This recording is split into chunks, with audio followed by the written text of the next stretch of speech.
Este é o seu programa Reavivados por Sua Palavra. Da TV Novo Tempo, todos os dias às 7 da manhã, estamos juntos aqui para estudarmos a Bíblia Sagrada. Essas palavras de vida, palavras maravilhosas. Estamos recomendando que você gaste a primeira hora do seu dia com uma comunhão, com a comunhão com Deus, não é? Ali, sozinho, com a família também, no culto familiar, mas com um momento de solitude, não é? Para você rever as palavras do Senhor, ouvi-las pela primeira vez, colocá-las no seu coração, os propósitos de Deus e sair para o dia. Faça isso todas as manhãs, vale a pena. Se você não consegue fazer logo que acorde mais cedo, né? Mas marque um horário no dia para você poder ter esse contato com Deus. Esse é o propósito do seu programa Reavivados por Sua Palavra. Você pode nos acompanhar pelo YouTube, ter todos os outros programas que nós já gravamos. Nós temos lá programas do Antigo Testamento, programas do Novo Testamento e agora estamos recomeçando a Bíblia, não é? Com Gênesis e Êxodo hoje. Estamos no capítulo 13 de Êxodo. Lá o nosso canal é Reavivados por Sua Palavra NT, ok? Vai lá, se inscreva se você não se inscreveu ainda, que você pode ter o programa em qualquer hora do dia. À meia-noite e um minuto daquele dia ele já está no ar para você poder desfrutá-lo e passar para as outras pessoas, não é? Dá lá o seu joinha, clique no sininho para ver as novidades, receber as novidades e compartilhe com os amigos. Da mesma forma, faça isso no Facebook, lá na página da TV Novo Tempo. Nós estaremos lá aguardando você e temos um grupo maravilhoso, tanto no Face como no YouTube. São pessoas maravilhosas, pessoas queridas que oram umas pelas outras, mandam seus recados. Vale a pena participar. É todo dia do Reavivados por Sua Palavra, tá bom? Fico aguardando você então numa destas mídias sociais e compartilhe, espalhe a palavra de Deus. Hoje nós vamos ver Êxodo 13. Vimos no capítulo anterior a saída do povo de Israel do Egito. A 10ª praga, que levou todos os primogênitos, desde o filho de Faraó até o filho do servo mais humilde, todos os animais também, de todos aqueles que não colocaram o sangue do cordeiro nos umbrais da porta, não é? Foram destruídos. E no verso último, né, o último verso do capítulo 12, naquele mesmo dia, verso 51, naquele mesmo dia tirou o Senhor os filhos de Israel do Egito, segundo as suas turmas, né? Grupos por grupos eles foram saindo. E vão enfrentar ainda mais uma batalha grande até chegarem na terra de Canaã e vão ter lá também uma outra história e assim por diante. Nós vamos passar por tudo isso, capítulo por capítulo da Bíblia. Bom, chegamos ao capítulo 13 e agora umas orientações, né? Deus consagra os primogênitos. O primogênito é aquele primeiro filho que nasceu, não é? Geralmente era um homem, um garoto, né? Um menino, esse primogênito. Como naquela época ainda Deus não tinha o sistema dos levitas, não é? Eles não estavam ainda separados em tribos, cada um tendo o seu território, né? 3 pelo menos não tiveram, os levitas também não tinham território, né? Simeão, Rúben não tinha um território e os levitas também não. Mas os levitas estavam lá espalhados e deveriam cuidar do templo, isso depois, né? Daqui a alguns capítulos nós vamos ver isso. Mas enquanto esses levitas não estavam instituídos aí para trabalhar para Deus como sacerdote, Deus então pediu o primogênito de cada família. Eram essas pessoas que eram dedicadas a ele para poderem fazer o seu trabalho. E aqui é uma expressão bem interessante no verso 2, consagra-me todo o primogênito, todo que abre a madre da sua mãe, entre os filhos de Israel, tanto homens como de animais. Ele diz assim, é meu, o primogênito é meu. É uma dádiva de Deus. Aliás, os filhos são de Deus, né? Nós apenas cuidamos deles. Procriamos, isso quer dizer, procriamos, ou criar de matéria já existente, mas quem cria, quem dá a vida é Deus. Então, nossa família é de Deus. A minha esposa, o marido, o seu marido, são de Deus. Não é? Você é uma pessoa de Deus. E então, quando o primogênito nascia, ele dizia assim, esse é meu. Para você ter a ideia que todos os filhos serão meus. Você vai fazer esse esforço. Eles apresentavam a criança, depois de algum tempo começa essa questão de apresentação de crianças, né? Eles dedicavam a criança, circuncidavam no 8º dia, não é? nós vimos isso lá atrás, e dedicavam as crianças no templo, não é? Dizendo, esse bebê não é meu. As igrejas cristãs fazem isso também. Na minha igreja a gente faz isso constantemente. Aliás, quero mandar um abraço muito carinhoso para todos da comunidade adventista do Morumbi, São Paulo, na zona sul de São Paulo. Pessoas muito queridas, desde os menores até os maiores, amam muito aquele povo querido. Mas a gente faz apresentações de crianças ali, e quando os pais vêm dedicar um filho a Deus, esse filho é de Deus, eu estou cuidando dele. E quando o Senhor voltar, ele vai perguntar, onde é que estão os filhos que eu te dei? Então, estão aqui.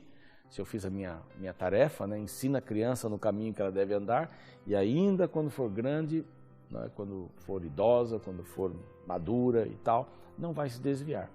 A importância do cuidado dos pais em relação aos seus filhos. Bom, disse Moisés ao povo, lembrai-vos deste dia, esse dia que vocês saíram do Egito, da casa da servidão. Então eles teriam uma festa de 7 dias, comendo pães sem fermento. Para lembrar que o fermento é o pecado, né?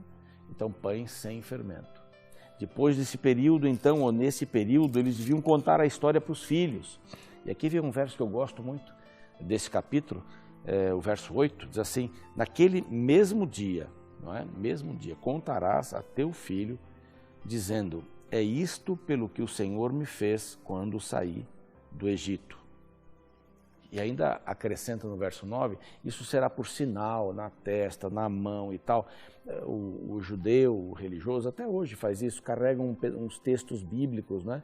Mais ou menos 30 textos bíblicos aqui nos ombros, aqui na testa, nas mãos, porque esteja na tua boca, na tua mão e etc., entre os teus olhos, o verso 9 diz. Então era uma maneira de você manter a tradição viva. Todos os anos, a partir dali, eles deveriam comemorar a saída deles do Egito. Jesus fez um paralelo com isso, né? No dia da Páscoa, que Jesus também tomou com os seus discípulos, no dia da Páscoa, Jesus instituiu uma nova maneira de encarar a Páscoa. Para os egípcios, ou para os hebreus, não é? A saída do Egito, a libertação do Egito. Para os cristãos, a libertação do pecado. Também temos que passar o sangue de Cristo nos umbrais da porta do nosso coração. Então, por isso que nesse dia, no dia da Páscoa, a gente comemora a ceia. Come o pão sem fermento e bebe o vinho sem fermento, que é o suco de uva. Nada de fermento. E para a vida toda também, ninguém precisa de vinho alcoolizado, né? É bom ter a mente sempre clara para isso. Eu já expliquei nos capítulos ali que Paulo falava para Timóteo tomar um pouco de vinho, era para purificar água. Eu já expliquei isso daí, não era para beber vinho. Mas aqui o símbolo é este, o sangue de Cristo, sem pecado, sem fermento, purifica o meu coração, purifica a minha alma, o meu ser, não é? Então, conforme ele vai dizendo aqui, as tradições, são importantes as tradições. Infelizmente, as famílias brasileiras não têm muitas tradições. As famílias japonesas, por exemplo, têm muitas tradições. Estive recentemente no Japão, fazendo lá uma série de evangelismo para brasileiros que moram ali, e era incrível, me levavam para conhecer alguns lugares pitorescos, e havia um grupo de famílias, era uma tradição, festas tradicionais da família, do país, né? Os alemães, os italianos gostam muito de festa também, né? Domingo lá em casa era uma festa, todo domingo era uma festa, a família estava sentada à mesa, os que trabalhavam durante a semana, todos estavam ali, os tios vinham, então era grande família e barulho, e comendo macarrão com muito molho, etc. Então, tradições são importantes, fazer coisas juntos, ter o dia da família, ter coisas que vão marcar a vida para sempre, fazer um presépio juntos, alguma coisa assim. Você pode fazer isso na sua família. E especialmente quando essas datas importantes, embora Jesus não tenha nascido no dia 24, no dia 25, digo melhor, de dezembro, né? A data ninguém sabe, é outra, não importa, devia ser lá por abril, não importa. Mas se você concentrar, aproveitar esse momento, dia de ação de graças, aproveitar esses momentos para que a família pudesse rever a história de Cristo, rever o coração grato diante da vida, diante das circunstâncias da vida. Então, era importante que eles fizessem isso. Bom, agora um pequeno texto que vai falar sobre como Deus guiava o seu povo. A partir do verso 17 até o verso 24, eles saem e começam o caminho. caminho começa e eles começam não num caminho direto. O verso 17 diz que, tendo Faraó deixado ir o povo, Deus não o levou pelo caminho da terra dos filisteus, posto que mais perto. Eles rodearam a terra. Bom, houve um propósito para tudo isso. Deus estava se mostrando para o povo que era dele e que não o reconhecia mais como Deus, como seus pais, né? Pais, me refiro lá a Abraão, Isaac, Jacó, conheciam a Deus. Estavam bem distantes, 430 anos desde que Jacó entrou no Egito. Fazia muito tempo. Eles já estavam com a mente misturada com a mente dos egípcios. Eles já tinham os seus nomes, os nomes dos deuses egípcios. Quando a gente for falar sobre os mandamentos, não tomarás o nome de Deus em vão, né? Assim, não misturar o nome de Deus com o nome dos outros deuses, não usar o nome dos outros deuses, né? Estavam muito acostumados ali a falarem e a viverem esses deuses. Então aqui Deus se apresenta cada vez para impactar o povo. Agora ele os leva para o deserto, para um local que não passou pela terra dos filisteus, que era o mais simples, para ir para Canaã. E a Bíblia diz assim, porém Deus fez o povo rodear pelo caminho do deserto, perto do Mar Vermelho, e era lá que eles deveriam ficar, porque alguma coisa grande iria acontecer. Aqui, o verso seguinte, o 19, vai falar que eles levaram os ossos de José. Lembram-se? José morreu, tranquilo, foi colocado no esquife, foi feito lá um embalsamamento, e os ossos dele foram levados para que se cumprisse o seu pedido, que eles fossem enterrados junto com os ossos do seu pai e da sua família. Então, eles estão carregando aqui. E acontecem coisas maravilhosas no verso 21. Deus ia diante deles, durante o dia, numa coluna de nuvem, para amenizar o calor do sol, e à noite uma coluna de fogo para iluminar o caminho. Então Deus ia adiante deles. Em todas as nossas jornadas, Deus está sempre adiante, nos orientando. E é assim que deveríamos viver, que deveríamos andar com Ele. Senhor, vá à frente, eu vou te seguindo. Para onde o Senhor me levar, eu irei. Vamos orar? Obrigado, Pai, pelas instruções da Tua Palavra. Dá-nos um dia feliz. Em nome de Jesus, amém. Grande abraço, até o nosso próximo encontro.